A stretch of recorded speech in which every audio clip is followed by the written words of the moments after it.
आनंद मौज मस्ती ये ईश्वर की देन है।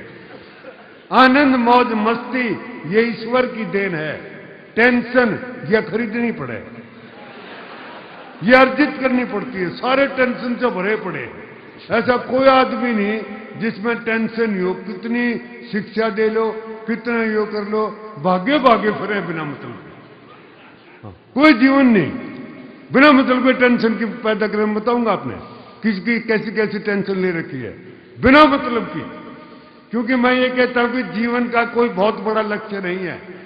जीवन का केवल एक ही लक्ष्य है कि जीना है, और वो बेहतर ढंग से जीना है बस। लेकिन भागे भागे फिर रहे हैं। एक आदमी अपनी तीसरी मंजिल पर टहल रहा था। देखिए कहां, तीसरी मंजिल पर टहल रहा था। नीचे से आवाज आई, बोला करतार सिंह तेरी लड़की का एक्सीडेंट हो गया और उसकी मौत हो गई। बस वहीं बेहोश हो गया तो सोच खत्म। तीसरी मंजिल जीना भूल गया। कहां है? तीसरी मंजिल से छलांग लगा दी। जब वो दूसरी मंजिल पर पहुंचा तो उसके याद आया कि उसके तो लड़की है ही नहीं।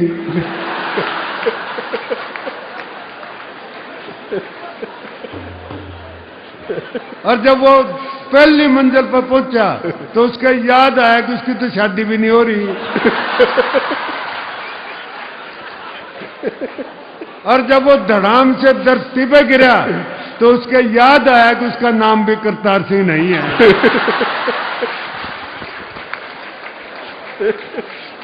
बेहोशी में घूम रहे हैं, होश ही नहीं है। तो होश से जियो। स्वामी जी यही सिखाते हैं आपको कि जीना है बस। और जीना कैसे है? होश से जीना है, करतार सिंह की तरह नहीं जीना है। बिना मतलब की टेंशन लो है मत।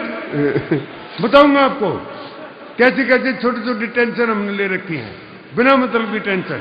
सुनिए क्या टेंशन ले रखी है जी। आप अब मंदिर में जाते हो, जूते बाहर निकालने पड़े हैं। अंदर जाकर आदमी ऐसी जगह ढूंढता है जहां से भगवान के दर्शन भी होते रहे और जूते के दर्शन भी होते रहे। भाई भगवान इतना जरूरी नहीं जितने जूते जरूरी हो रहे हैं। क्योंकि जूते उठा लिए तो नए लेने पड़ेंगे। ये भगवान ने कौन ठावा है? बैठा बेचारा कदे पूजा कर लियो उसकी बिना मतलब की टेंशन। अच्छा एक टेंशन मैं ऐसी बता दूं आपने जिसका कि आप प्रैक्टिकल कर सकते हो।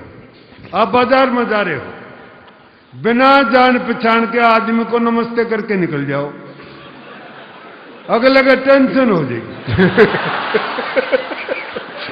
ये साला था कौन जो नमस्ते करके गया? यानी नमस्ते से भी टेंशन पैदा होती है साहब। अच्छा पति पत्नी जा रहे हो, कोई लड़की पति से नमस्ते करके चली जा तो सारे घर में टेंशन। सारी उम्र पूछेगी बताओ कौन थी जो नमस्ते करके गई। तो ये छोटी छोटी टेंशन मैं बताऊंगा। इसका दूर करने के उपाय भी बताऊंगा। अपने हरियाणा के उपाय हैं वो, हरियाणा के। पहले बता लूं टेंशन क्या क्या पर रखी है। पैदा होते ही टेंशन। अभी बच्चा पैदा हुआ नहीं, माँ बाप ने टेंशन यह हो जाती है कि अच्छे स्कूल में दाखिल करवाना है। मैं तो दिल्ली से आया हूं जी। दिल्ली के अंदर आपको सबको मालूम होगा नर्सरी एडमिशन के लिए सुप्रीम कोर्ट में फैसले होते हैं। माँ बाप बड़े परेशान, बड़ी टेंशन में रहते हैं। अच्छा बच्चा दाखिल भी हो गया, चलो दाखिल होगा तो माँ को ये टेंशन रहती है कि आज बच्चा पढ़ के आया। पहले दिन स्कूल में गया, 20 किलो का वजन, 2 बजे स्कूल तक घर आया। माँ टेंशन में यह बैठी जरूर आज MA की डिग्री लेके आओगा। आते बच्चे से पूछ लिया, बच्चा हरियाणा का था ध्यान रखना। आते बच्चे से पूछ लिया, बोले बेटा आज स्कूल में क्या हुआ? बच्चे ने बस्ता फेंक के मारा। नहीं बोला आज कुछ नहीं होया, कल फिर जाना पड़ेगा। बिना मतलब की टेंशन होता है। बिना मतलब की टेंशन ले लेंगे खाम खा के। एक और मारा अपना हरियाणा के छोरे से पूछ दिया। मैं ये कहता हूँ हरियाणा का आदमी कोई टेंशन नहीं लेता बच्चों से भी, लेकिन ऐसी टेंशन दे रखी है पढ़ाई के बच्चों को कि 6वीं 7वीं क्लास के बच्चे भी सुसाइड करने लगे। वो चला गया जी। वो मास्टर ने पूछा, उसने बोला कल्पना करो कि तुम एक कमरे में बंद हो और कमरे में आग लग जाए तो तुम क्या करोगे? बच्चा हरियाणा का है, टेंशन लेनी नहीं है। नुबला जी मैं कल्पना करनी बंद कर दूंगा।